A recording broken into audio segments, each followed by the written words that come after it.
So I wanted to get to sort of a basic conundrum that I think most people are stuck in, and so I talked about this in another video of mine, and the title of the video was "The Problem with Most Human Souls." And so I'll give a quick little kind of silly little analogy, and then get your take on this. I like analogies; they're fun. I do too. I come up with analogies all the time. They kind of give the mind something to visualize that can then expand into a more complicated understanding of that concept. But so the silly analogy is, imagine a rubber ball, and this rubber ball has little rubber spikes that stick out that are hollow but are part of the rubber ball. Hey, what do you know? Synchronicity, y'all. Yep. So imagine some spikes on that, but this is a hollow rubber ball is the idea. Okay. And so this represents our energy projecting outwards to the world. Okay. But if that ball deflates, then those spikes collapse inwards and then are then projecting inwards instead of projecting outwards. And so the concept then there is that basically when you aren't claiming your own space, then your energy collapses inwards instead of projecting from inwards outwards to the universe. Does that make any sense to you? I'm struggling with that one. The idea is a matter of sort of bringing the energy through one's being and then flowing with it outwards, rather than the energy getting collapsed in on itself and thus not flowing because it's kind of stuck in your individual self. Yes. So does that? Yes, I think it's a good analogy. Okay. And so what would you then say is the solution to reversing that state of being? Authenticity. See, we are in our most, if you want to stick with the analogy, in our most natural state, we are going to project ourselves outwards because that's the whole purpose for coming here and living in the first place. So if that's your whole purpose, then that's the state that's most natural to you. Now what happens is, if you're going to stick with that analogy, is that these spikes are going outwards, right? If it's met with massive resistance, that means you're not validated in expressing. You are rejected and you are told to suppress that. Then that honestly is what causes that implosion to occur.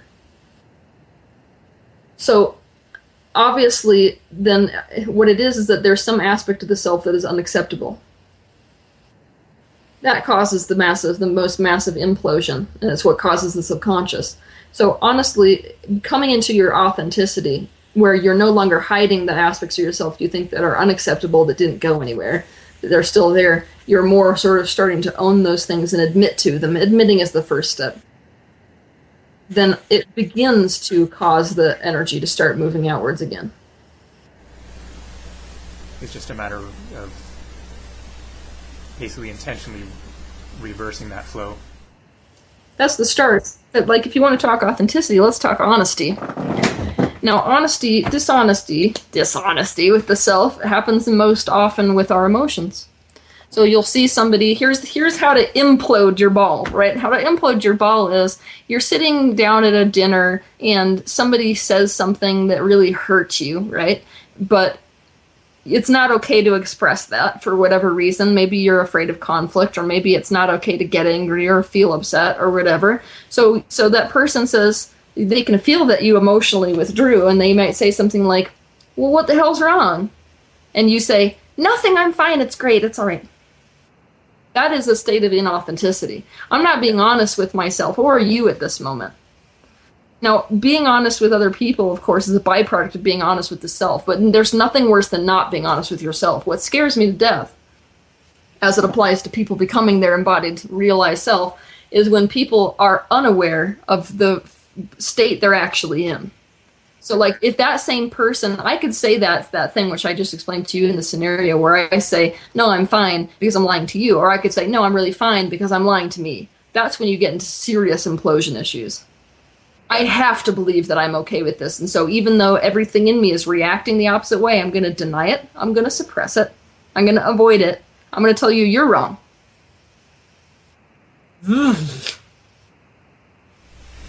But at least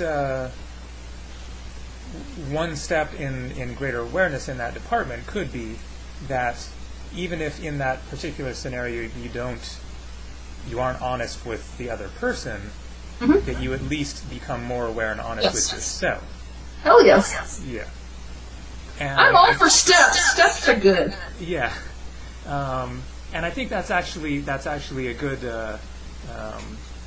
sort of compromise or whatever that we kind of inevitably, our human societies are still stuck where they're at, and you're likely to pile a whole lot of hurt onto yourself trying to be radically honest, with your family or whatever. But at least coming to greater honesty with yourself of how you're really feeling.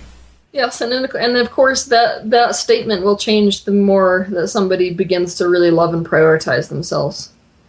What you'll find is the more that people start to love and prioritize themselves, the more that their decisions start to change. So at one phase in our development of self-love, it's really profoundly unloving of us to not admit things to other people and not be radically honest to other people.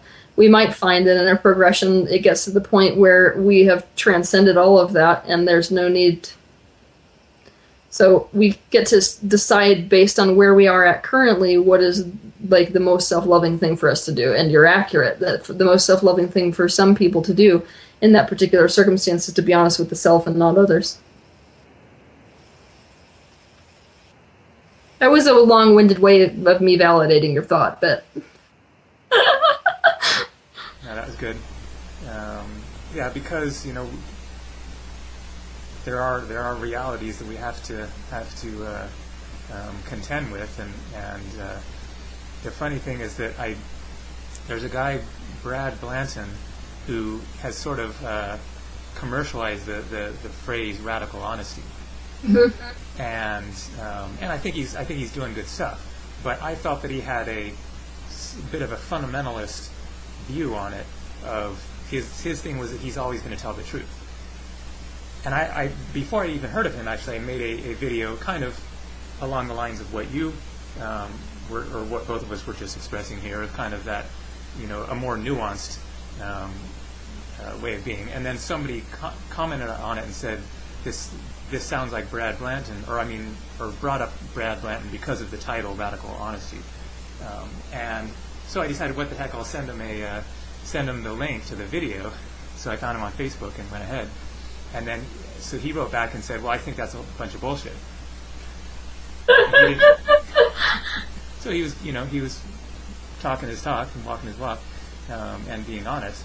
But basically, I think he didn't care for the more nuanced perspective that I was offering there. Anybody who is in alignment with radical freedom is not going to be so A-okay with the nuance until they realize that everybody has to be free to choose what's self-loving for themselves.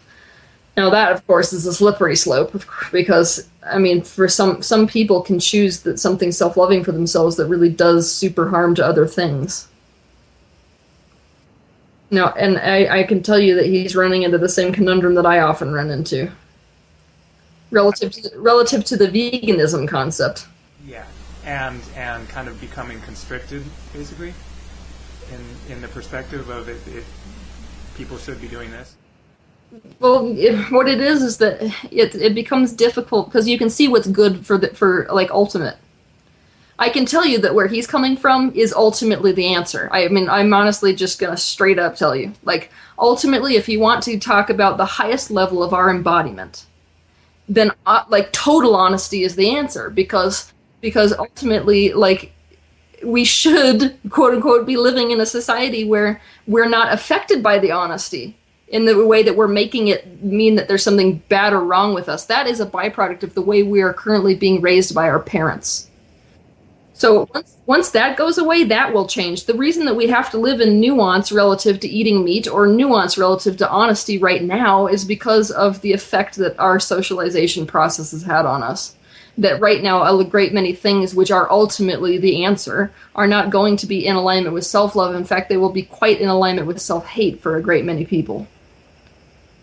So we are living in nuance because we're still in a process of recovery. It's almost like the answer for everyone is to run. Yes, run on two legs. But some of us have like our legs blown off. So we have to learn to walk first. Yeah, everyone's at a different place and a different vibration, and different things are going to help them. Yes. Based on their city being. Yeah. I mean, in a way, it's like it's kind of a crazy concept that true honesty is not just the way it is. I mean, I'm guessing that's the way that it is in upper. Yes, but I mean, this is what I like to say about polyamory, because everyone asks about polyamory, and my answer is yes, polyamory is absolutely the answer for our race. It's where we're headed.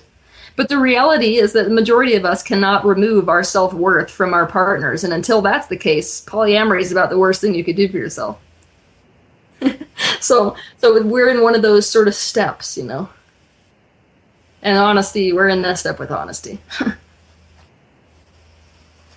I mean, I'm not at a place right now, and this, I'll just give you an example. I'm not in a place right now with my career where I could walk up and tell some of the people who are like in the publishing business exactly what I think without getting fired or whatever else from projects and stuff like that. But actually in our future, when you take a look at the future life path potentials and when you look at other races that are already in alignment with that, you would be perfectly fine saying your piece about something and the other person would not make it mean what it means right now. Right? So like, the person expressing to their boss their dissatisfaction wouldn't make the boss want to fire them because it's not an assault on the boss.